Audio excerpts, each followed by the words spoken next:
Okay, so here's part 2 of the 1.7 day 1 notes. We are now going to use the quadratic, or use completing the square to actually solve these quadratic equations. So let's go ahead and do that here. So we have x squared minus 12x plus 4 equals 0. Now, anytime we are actually completing the square, what we need to do is figure out, is our quadratic a perfect square trinomial? Well, let's look at this one. We have x squared minus 12x plus 4. Well, 4 is a perfect square. Okay, well, what's the square root of 4? It's 2. But if we do 2 times 2, right, does that give us our middle term? No. So this is not a perfect square trinomial. So that means what we need to do is move the 4 over to the other side so we can do so. So I have x squared minus 12x. Now, we are always going to add a perfect square trinomial. So I'm going to leave a blank, equals -4 plus blank.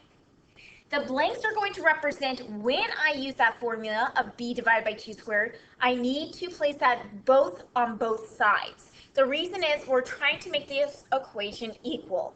Think about it in this way. Like if I had a classroom, half the class got credit or extra credit and the other didn't. Is that equal? No. So we always need to make sure we balance out our equations and make them equal. So now I'm going to do my b divided by 2. So here I have -12 as my b value.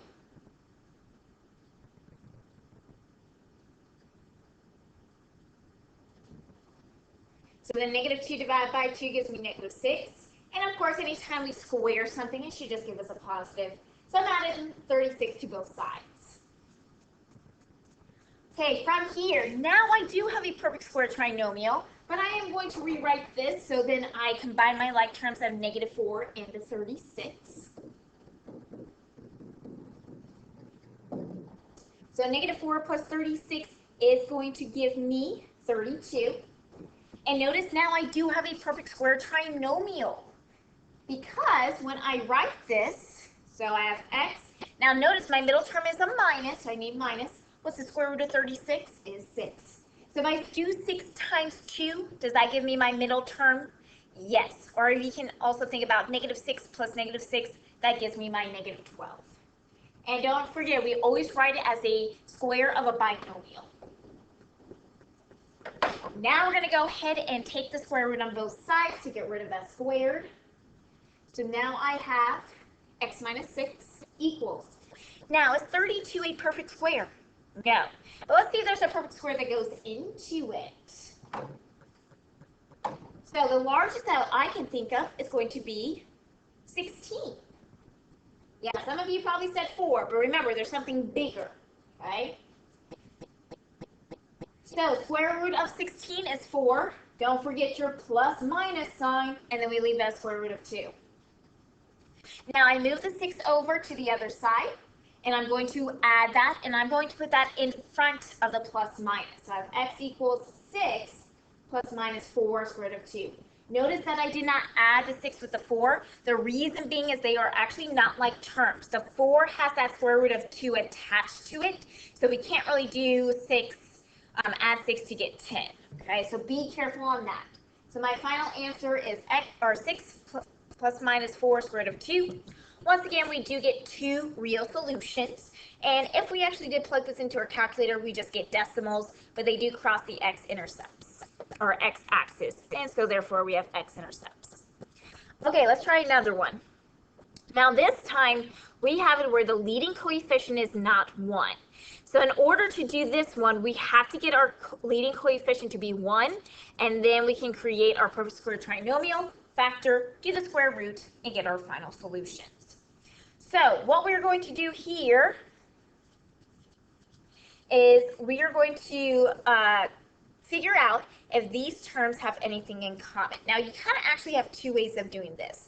Let's actually just move the number over to the other side here, okay? Okay, so I'm actually going to move the 14 over first. So now I have 2x squared plus 8x plus blank equals -14 plus blank. Now I still need to get rid of basically that a value. So if I look at 2 and 8, do those two values have something in common I can take out? Yes, they both have a 2. So I'm going to take that out and rewrite this. I have 2 parentheses x squared. Make sure you do that 8 divided by 2. So now I have actually plus 4x and then plus blank into parentheses and then equals negative 14 plus blank here. Now, what I want to do next is I want to divide both sides by that 2 and just kind of get rid of it, okay? So I'm going to divide both sides by 2. And I'm not going to divide it by that blank because really that's when we get to doing that perfect square trinomial, then I will do that. So if you rather kind of not think about that right now, that is all right. Okay, so now I have x squared plus 4x plus blank equals, we do negative 14 divided by 2, that gives me negative 7. And then I'll have that plus blank to represent, remember when we add something to one side, we got to do it to the other. Okay, so now notice my a value, or the leading coefficient, is 1. So now we can get our perfect square trinomial by using that formula. So b divided by 2 squared. My b in this case is 4. So I add 4 to both sides, not 2, but 4 divided by 2 is 2, and then squared, which gives us 4. Okay, we're going to combine my terms here. And what I mean by that is just that negative 7 plus 4, which we get negative 3. Now I can factor, because now I have a perfect square trinomial, which is that x squared plus 4x plus 4. That's going to give me x plus 2 squared. Now I take the square root on both sides. Okay. Now let's look at that negative 3. Is 3 a perfect square? No. But notice I do have a negative, so that's going to be square root of 3 times square root of negative 1.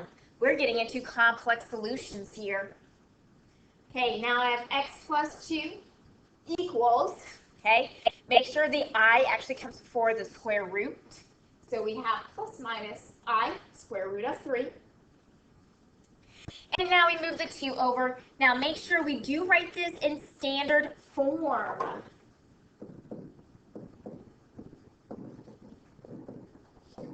So remember, standard form is going to be that a plus bi. Well, in this case, a plus or minus bi. Okay? So anything that is the imaginary part has to come second. So now I have x equals, I subtract 2 from both sides. So I have negative 2, that's my real part of the complex solution, plus minus I squared of 3, that is my imaginary part of the complex solution. And so since I have it in standard form, this is my final answer. Okay, make sure if you have any questions, you contact me, and make sure you work on the homework assignment. See you guys later.